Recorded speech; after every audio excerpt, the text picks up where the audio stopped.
Netflix की adolescence एक ऐसी सीरीज है जो मिस नहीं करनी चाहिए। स्टीफन ग्रैम और जैक थॉर्न ने एक बहुत ही मैच्योर और हार्ड हिटिंग नैरेटिव सामने लाया है जो टॉक्सिक कल्चर, मिसोजिनी और मैस्कुलिनिटी के फ्लॉड कॉन्सेप्ट्स को एक्सपोज करता है। हाँ, सीरीज का पेस थोड़ा स्लो लग सकता है, पर अगर आप पेशेंस रखोगे तो ये सीरीज आपको एक अनएक्सपेक्टेड तरीके से इम्पैक्ट करेगी। तो चलिए जल्दी से देख लेते हैं कि इस सीरीज में क्या हुआ और मेकर्स का इस सीरीज के जरिए मेन मैसेज क्या था। ऐसे ही दूसरे वीडियोस देखने के लिए और हमसे जुड़े रहने के लिए चैनल को सब्सक्राइब कीजिए और वीडियो को लाइक और शेयर करना ना भूलें। Thank you. और एक ह्यूज स्पॉइलर वार्निंग के साथ लेट्स मूव ऑन। सीरीज की शुरुआत एक इंटेंस सीन के साथ होती है। डीआई बेस्कॉम और उसकी टीम एडी मिलर के घर पर रेड करते हैं और उनके 13 साल के बेटे जेमी को अरेस्ट कर लेते हैं। उस पर अपनी क्लासमेट केटी का मर्डर करने का इल्जाम लगा है। एडी और उसकी फैमिली शॉक में आ जाती है। उनकी तरफ से एकदम ये कैसे हो सकता है वाला रिएक्शन देखने को मिलता है। एक पेरेंट के लिए ये एक्सेप्ट करना ऑलमोस्ट इम्पॉसिबल होता है कि उनका बच्चा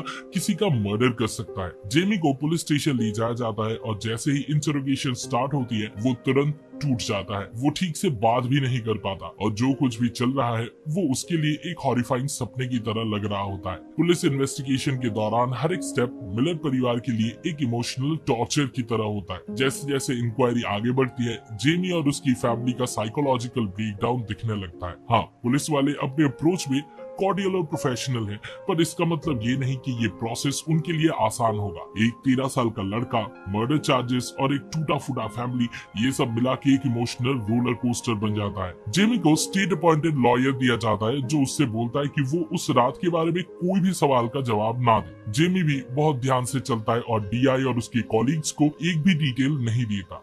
लेकिन फिर पहले एपिसोड के अंत में डीआई ने एडी को एक वीडियो दिखाया जिसके बाद वो एकदम चुप हो गया और उसे समझ नहीं आया कि वो कैसे रिएक्ट करे। वो सीसीटीवी फुटेज थी उस रात की जब केटी का मर्डर हुआ था। वीडियो में एडी ने देखा कि उसका बेटा जेमी ने केटी को बहुत बार छुरी से मारा और फिर वहाँ से भाग गया जैसे वो कोई क्रिमिनल हो। एडी पूरा बिखर गया। उसे समझ नहीं आया कि वो अपने बेटे से क्या बोले। जेमी तब तक ये कह रहा था कि उसने कुछ नहीं किया और एडी उसकी बात मान रहा था। एक बाप के लिए ये मानना मुश्किल था कि उसका 13 साल का बेटा किसी का मर्डर कर सकता है, लेकिन वो वीडियो देखने के बाद सब बदल गया। एडी जानता था कि वो अब सच्चाई से भाग नहीं सकता, लेकिन जेमी फिर भी बोलता रहा कि उसने कुछ भी नहीं किया। वो डिनायल मोड में था। उसे पता था कि उसने मर्डर किया है, लेकिन वो इतना भी बेवकूफ नहीं था कि अपनी गलती एक्सेप्ट कर ले। जब वीडियो जेमी और एडी को दिखाया गया तो लॉयर और पुलिस वाले वहाँ से चले गए ताकि बाप और बेटा अकेले में बात कर सके, लेकिन केस अभी कंप्लीट नहीं हुआ था। पुलिस को जेमी के मोटिव का पता लगाना था और ये भी ढूंढना था कि मर्डर करने वाली छुरी कहाँ छुपाई गई है। डीआई बेस्कॉम जानता था कि उसके पास कोई सॉलिड एविडेंस होना जरूरी है, वरना जेमी कानून के लूप होल्स का फायदा उठा सकता था। इसलिए डीआई जेमी के पास्ट और मोटिव्स को समझने के लिए इन्वेस्टिगेशन शुरू करता है। ब्रायनी एरिस्टन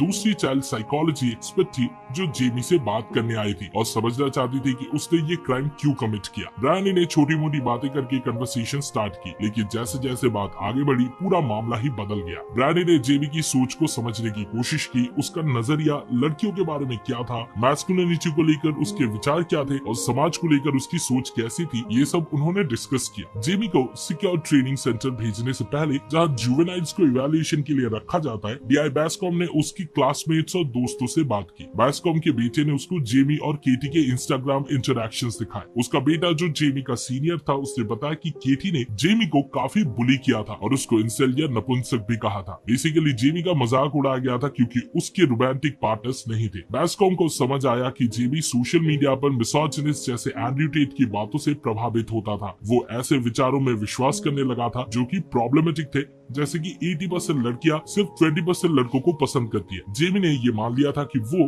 बदसूरत है और किसी भी लड़की के साथ होने लायक नहीं है जो समाज के हिसाब से सुंदर मानी जाती हो। उसके अंदर बहुत से दबे हुए गुस्से थे जो सिक्योर ट्रेनिंग सेंटर में काउंसलर से बात करते वक्त सामने आ गए। हमने देखा कि कैसे जेमी बार बार अपना टेम्पर लूज कर रहा था और उस लेडी पर चिल्लाने लगा जो लिटरली उससे उम्र में 3 गुना बड़ी थी। काउंसलर के साथ इस कॉन्वर्सेशन के दौरान जेमी ने अनजाने में काफी चीजें उगल दी। उसने बताया कि उसने केटी की कुछ कॉम्प्रोमाइजिंग फोटोज देखी थी जो पूरे स्कूल में सर्कुलेट हो चुकी थी। जेमी को लगा कि केटी अपनी लाइफ में एक मुश्किल दौर से गुजर रही है और उसने सोचा कि वो उसके इस वीक मोमेंट का फायदा उठा सकता है। जेमी ने उसे डेट पर चलने की के लिए बोला, लेकिन ये उस पर उल्टा पड़ गया। केटी ने उसका इंसल्ट किया और उसका मजाक उड़ाया, ये कहते हुए कि उसने कैसे सोच लिया कि वो उसके जैसे एक लड़के के साथ डेट पे जाएगी। उसी रात के बाद केटी ने सोशल मीडिया पर उसकी और भी ज्यादा बेइज्जती करनी शुरू कर दी और जेमी इतना ट्रिगर्ड हो गया कि अपनी इम्पल्सेस कंट्रोल नहीं कर पाया। जेमी ने ब्रायोनी को ये भी बताया कि एक टाइम ऐसा आया जब वो केटी का फायदा उठा सकता था, लेकिन उसने ऐसा नहीं किया। जिस तरीके से उसने इस बात को बोला, उससे ऐसा लगा जैसे वो अपने आप को अपने दोस्तों से बेहतर समझता है सिर्फ इसलिए क्योंकि उसने एक लड़की की प्राइवेसी वायलेट नहीं की थी। ये सुन के ब्रायोनी को समझ आ गया कि जेमी की सोच कितनी टॉक्सिक और मेस्ड अप है। मीटिंग के दौरान एक और मोमेंट आया जब जेमी का गुस्सा फिर से फूट पड़ा जब उसने सुना कि ये उसकी ब्रायोनी के साथ आखिरी मीटिंग है। जेमी अंदर ही अंदर डर रहा था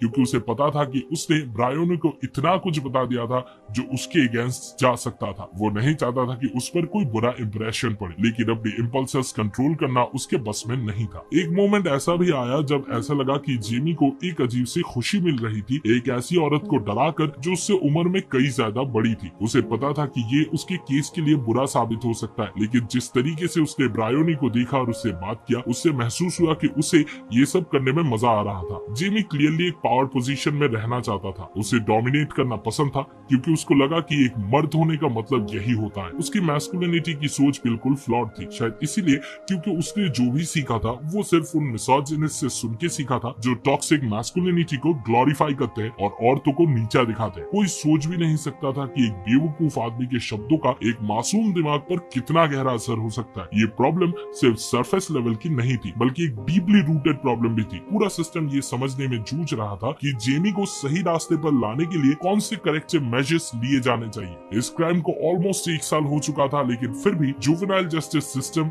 ये डिसाइड नहीं कर पा रहा था कि जेमी के साथ क्या किया जाए। जो भी हुआ था उसका जेमी पर बहुत गहरा असर पड़ा और ऐसा लगता है कि चाहे उसके साथ जितने भी करेक्शनल मेजर्स लिए जाए, उसकी जिंदगी कभी पहले जैसी नहीं हो पाई। जेमी के पेरेंट्स और उसकी बहन भी उसके साथ ये ट्रॉमा जी रहे थे और उनकी हालत और भी ज्यादा बदतर थी क्योंकि उन्होंने ऐसा कुछ डिजर्व नहीं किया था। एडी और मैंडा समझ नहीं पा रहे थे कि उनसे क्या गलती हो गई जो उन्हें इतना भयानक अंजाम देखने को मिला। कहीं ना कहीं वो अपने आप को ब्लेम कर रहे थे कि उन्होंने जेमी की परवरिश ठीक से नहीं की। ये एक बहुत मुश्किल सिचुएशन थी और एडोलेसेंस के एंड तक ये क्लियर हो गया था कि इस पूरे घटना ने एडी को अंदर से तोड़ दिया था। कई बार उसे ये महसूस होता था कि अगर जेमी ने अपनी प्राइमरी इन्वेस्टिगेशंस के वक्त अपनी माँ को बुलाया होता तो शायद सब कुछ अलग हो सकता था। एडी को लगा कि मैंडा इस सब को और भी बेहतर हैंडल कर सकती थी, लेकिन जो नुकसान होना था वो हो चुका था और एडी कभी भी वो सीसीटीवी फुटेज भूल नहीं सकता था जो उसने अपनी आंखों से देखी थी। एडी का बर्थडे था और पड़ोस के कुछ बच्चों ने उसकी कार पर नॉन्स लिख दिया था। ये देखकर एडी का गुस्सा फूट पड़ा क्योंकि उसे पता था कि इसका क्या मतलब होता है। उसका मन था जोर जोर से चिल्ला के ये कहने का कि वो कोई सेक्स ऑफेंडर नहीं है और उसका बेटा कोई क्रिमिनल नहीं है, लेकिन उसे ये भी पता था कि चाहे वो कुछ भी कर ले, आखिर में उसे सच्चाई को एक्सेप्ट करना ही पड़ेगा। उसे पता था कि उसके बेटे ने क्या किया था और ये दुख उसके और उसकी फैमिली के साथ जिंदगी भर रहने वाली थी। एडी और मैंडा ने आखिर में एक मैच्योर कॉन्वर्सेशन की जिसमें उन्होंने ये समझा कि उन्हें ये एक्सेप्ट करना ही पड़ेगा कि कहीं ना कहीं उनसे कोई ना कोई गलती जरूर हुई थी या शायद वो कुछ चीजें और बेहतर कर सकते थे। जेमी ने अपने पापा को कॉल किया उन्हें बर्थडे विश करने के लिए और उसने बताया कि अब वो अपना स्टांस बदल रहा है और कोर्ट में गिल्टी प्ली करेगा, यानी अपना जुर्म कबूल कर लेगा। एडी एकदम शॉक हो गया, उसे समझ नहीं आया कि वो कैसे रिएक्ट करे, लेकिन जैसे ही उसने गिल्टी शब्द सुना उसके इमोशंस उस पर हावी हो गए। लीसा ने अपने पेरेंट्स से कहा कि शेल्टर को छोड़ना उनके लिए कोई ऑप्शन नहीं है। उनके साथ जो कुछ भी हुआ है उसे फेस करना ही पड़ेगा और लाइफ में आगे बढ़ना पड़ेगा। एडी और मैंडा को भी समझ आ गया था कि ये सही फैसला है क्योंकि वो हमेशा सच्चाई से भाग नहीं सकते। मुझे लगता है कि अब जब जेमी ने गिल्टी प्ली करने का फैसला कर ही लिया है तो उसके ट्रायल के बाद उसे जुवेनाइल करेक्शनल सेंटर में भेज दिया जाएगा और अथॉरिटीज ये सुनिश्चित करेंगे कि जेमी की रिलीज से पहले उसे सही असिस्टेंस और केयर दी जाए ताकि वो जिंदगी को एक नए नजरिए से देख सके। ये जेमी के लिए बिल्कुल आसान नहीं होगा और उसे बहुत मेहनत करनी पड़ेगी ये समझने के लिए उसकी सोच कितनी गलत थी। जेमी के पेरेंट्स के लिए भी ये एक अलग जंग थी। समाज ने उन्हें अलग कर दिया था और खासकर एडी के लिए ये सब सहना बहुत मुश्किल हो हो गया था। मुझे लगता है कि एडी की बेटी ने सीरीज के अंत में जो कुछ भी कहा था वो बिल्कुल सही था। उनके पास इस मुसीबत से निकलने का कोई और रास्ता नहीं था। उन्हें लोगों का सामना करना ही पड़ेगा और जो कुछ भी हुआ है उसे एक्सेप्ट करना होगा। एडी और मैंडा के लिए ये बात मानना बहुत मुश्किल था कि उनका बेटा ऐसा कुछ कर सकता है। अब आगे से उन्हें अपनी जिंदगी का हर एक कदम बहुत सोच समझ कर उठाना पड़ेगा। इस वीडियो को देखने के लिए शुक्रिया। एनालिसिस देखने का आपके एक्सपीरियंस के बारे में कमेंट सेक्शन में जरूर शेयर करें। सिनेमा सीरीज के वीकली डोज के लिए लाइक बटन दबाएं।